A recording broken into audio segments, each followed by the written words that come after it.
बिस्मिल्लाहिर्रहमानिर्रहीम, अस्सलाम वालेकुम। मैं असदुल्ला खान हूँ। वो कहते हैं जब प्यार किया तो डरना क्या। नवाज शरीफ साहब रोमानवी तबीयत के आदमी हैं। एक ज़माने में उनके इश्क के किस्से बड़े मशहूर रहे हैं, ज़ुबान ज़दे आम रहे हैं। मैंने जो स्टोरीज़ उनके हवाले से की हैं वो स्टोरीज़ मैं ना करता अगर ये मामला सिर्फ उनके इश्क के किस्सों पर मुश्तमिल होता, क्योंकि हर शख्स की ज़ाती ज़िंदगी होती है, ज़ाती मामलात होते हैं और शायद वो भी इतना बुरा ना मानते जितना बुरा अब उन्होंने माना है। वो भी इतना बुरा ना मानते अगर इसमें ये वाला एलिमेंट शामिल ना होता कि नवाज शरीफ साहब एक ऐसी खातून से इश्क कर बैठे कि जिसका ताल्लुक रॉ के साथ था या जिसको रॉ ऑपरेट करती थी। जाहिर है वो रॉ की भर्ती कोई ऑफिसर तो नहीं थी, लेकिन रॉ की हैंडलर थी नवाज शरीफ साहब। मेरी जो स्टोरी थी वो थी भी इसीलिए सर, क्योंकि अगर कोई शख्स सिक्योरिटी रिस्क बनेगा तो वो एक जर्नलिस्ट की स्टोरी बन जाती है। अदरवाइज वो इश्क लड़ाएं, वो किसी से प्यार करें, वो किसी से मोहब्बत करें, वो 2 शादियां करें, 4 करें, 10 करें, मुझे इससे क्या फ़र्क पड़ता है और मैं उस पर क्यों स्टोरी करूंगा एज ए जर्नलिस्ट। लेकिन 2 वजूहात की बिना पर ये स्टोरी एक जर्नलिस्ट की स्टोरी बनती है। एक तो वही मैंने आपको जो पहले बताया कि जब एक वो खातून जिसके साथ आप इश्क की पींगे बढ़ा रहे हैं उसको अगर रॉ ऑपरेट कर रही है तो वो एक स्टोरी बन जाती है। और दूसरी बात यह है कि अगर आपने खुफिया तौर पर कोई शादी की हुई हो तो और उसको आप डिक्लेयर ना करें तो वो एक स्टोरी बन जाती है जर्नलिस्ट की। अब मैंने इसमें आपको ये नहीं बताया हुआ आज तक अभी तक कि खातून का नाम क्या है, और ये भी नहीं बताया हुआ कि खातून के से नवाज शरीफ साहब की शादी हुई हुई है या नहीं हुई। बाकी मैंने आप पे छोड़ा हुआ है कि डॉट्स आप खुद कनेक्ट करें। मैं तो जो चीज़ें जहाँ जहाँ से फैक्ट्स मुझे पता चलते हैं वो मैंने आपको बताए हुए हैं। पिछली वीडियो में मैंने आपको कर्नल रियाज के बारे में बताया था कि जिन्होंने ये बीड़ा उठाया कि मैं नवाज शरीफ को बताऊंगा कि जिस खातून के साथ आप रहो रस्म बढ़ा रहे हैं वो खातून जो है वो रॉक की ऑपरेटर है, तो कर्नल रियाज को नौकरी से फारिग कर दिया गया उसी दिन।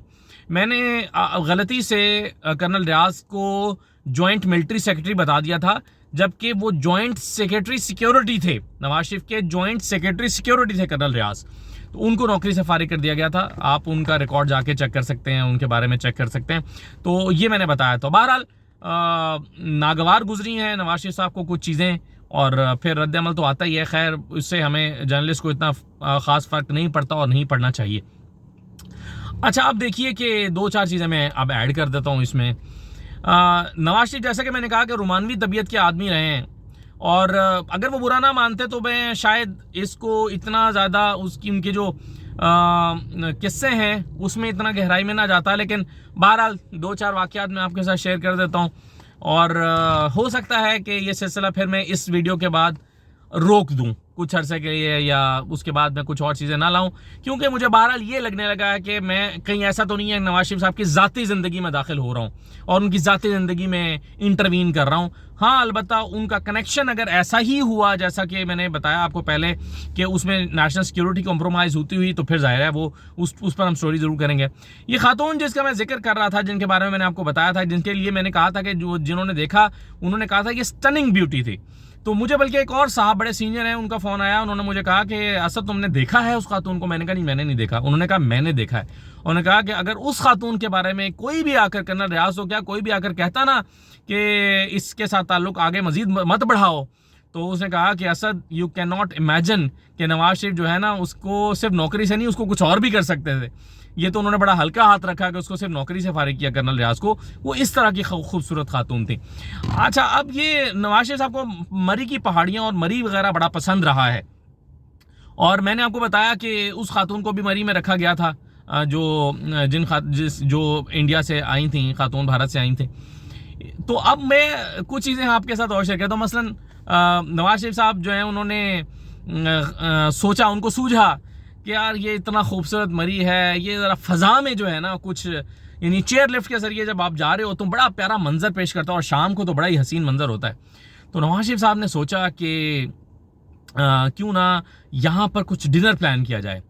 तो फिर आप सोचिए कि नवाज शरीफ के लिए 92 की बात है, चेयर लिफ्ट के लिए एक तो चेयर लिफ्ट होती है ना सादा जो आप देखते हैं कि एक कैबिन होता है, और मरी में जो चेयर चलती है उसमें कैबिन भी होता है। तो नवाज शरीफ साहब के लिए ख़ास तौर पर एक बड़ा कैबिन उस चेयर लिफ्ट में इंस्टॉल किया गया। उसके अंदर एक टेबल लगाकर कैंडल लाइट डिनर का एहतमाम किया गया। नवाज शरीफ साहब ने उस कैबिन के अंदर और उस खातून के साथ वो चेयरलिफ्ट में बैठे, वो कैबिन में बैठे। वो कैबिन जाकर एक मखसूस हाइट पर जाकर उसको रोक दिया गया। उस बाकी लिफ्ट में किसी और को सवार नहीं किया गया और वो दरमियान में जाकर वो उस दिन वो चेयरलिफ्ट बंद कर दी गई और दरमियान में जाकर वो फिर कैबिन और वो चेयरलिफ्ट रोकी गई और वहां पर नवाज शरीफ साहब ने फिर डिनर किया। तो भाई का एक स्टाइल तो है ना। फिर ये एक देखे ना, आपको आम आदमी तो ये इस तरह से नहीं कर सकता। तो ये नवाज शरीफ साहब ने इस तरह से डिनर किया। लेकिन बहरहाल कुछ चीज़ें अगेन ऐसी हैं, जैसे मैं कह रहा था पहले, कि जिसका नेशनल सिक्योरिटी या पाकिस्तान की नेशनल पॉलिसीज या फॉरेन पॉलिसीज के साथ ताल्लुक हो सकता है और इस तरह की चीज़ें उस पर असरअंदाज होती हैं, तो फिर वो एक जर्नलिस्टिक स्टोरी बन जाती है। मसलन इसी सन में ये हुआ कि नवाज शरीफ साहब को जाना था, तुर्की के एक प्रेसिडेंट थे, वो बीजिंग जा रहे थे और उनका दरमियान में यहाँ कराची में 2 घंटे का एक स्टॉप ओवर था और नवाज शरीफ साहब ने कराची जाकर उनको वेलकम करना था और उनसे 2 घंटे की मुलाकात करनी थी। उनको दोबारा सी ऑफ करना था कि वो चाइना चले जाएं। नवाज शरीफ साहब जब एयरपोर्ट पहुंचे और नवाज शरीफ उन खातून से उनसे प्रेसिडेंट से मिलने के लिए जा रहे थे, तो इसी खातून का फ़ोन आया। उन्होंने कहा कि जी मैं अभी आपसे मिलना चाहती हूँ और आप फ़ौरन पहुँचें। नवाज शरीफ साहब ने वो अपना जो तुर्की के प्रेसिडेंट को वेलकम करना था उसको कैंसिल किया। उसकी जगह अपने गवर्नर से कहा कि वो जाएं और जाकर रिसीव कर लें और वो उनसे मुलाकात कर लें और कह दें कि प्राइम मिनिस्टर को कोई इमरजेंसी हो गई है। और प्राइम मिनिस्टर जो है वो दौरा छोड़कर, कराची का विजिट छोड़कर और उस खातून के पास पहुंचे और उनसे जाकर मुलाकात की। अब जो नवाज शरीफ साहब ने ये जो मुलाकात की, अब इसमें अब देखना यह है कि क्या वो खातून, वल्लाह आलम मुझे नहीं पता कि क्या उन्हें पता था कि ये दौरा हो रहा है और क्या वो चाहती थी कि तुर्की के प्रेसिडेंट से ना मिलें प्राइम मिनिस्टर, और क्या वाकई उनको वो किसी के कहने पर उन्होंने नवाज शरीफ को ऑपरेट किया या नवाज शरीफ को रोका तुर्की के प्रेसिडेंट से उस वक्त मुलाकात करने के लिए। इसमें बहरहाल मजीद गहराई में जाने की ज़रूरत है। जैसा कि मैं कह रहा था कि नवाज शरीफ साहब को मरी की पहाड़ियाँ बड़ी पसंद हैं, तो ये 97 की एक बात है, एक और किस्सा मुझे याद आ गया।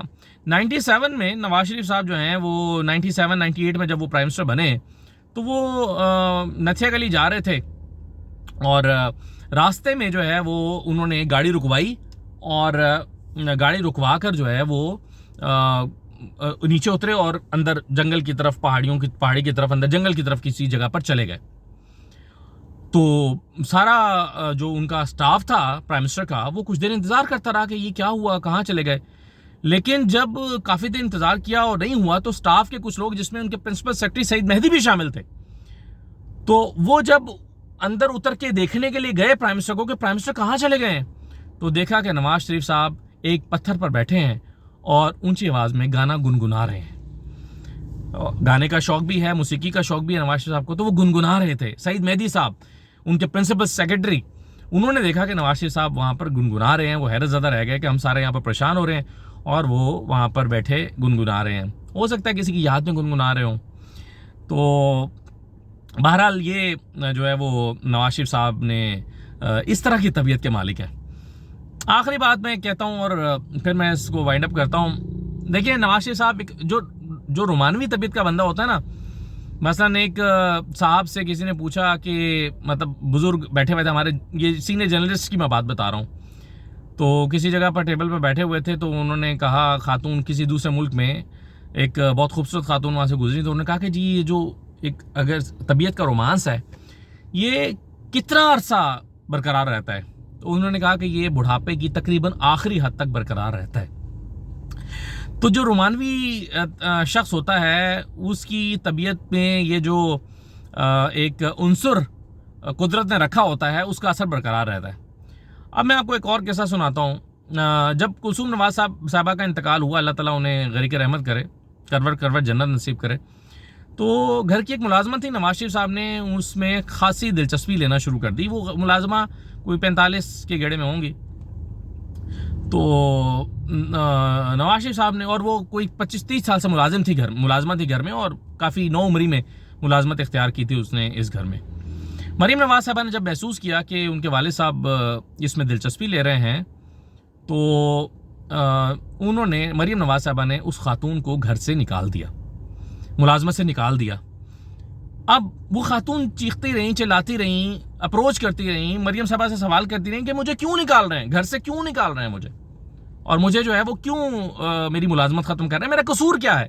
उनको कहा नहीं तुम्हारा कोई कसूर नहीं है, बस तुम जाओ।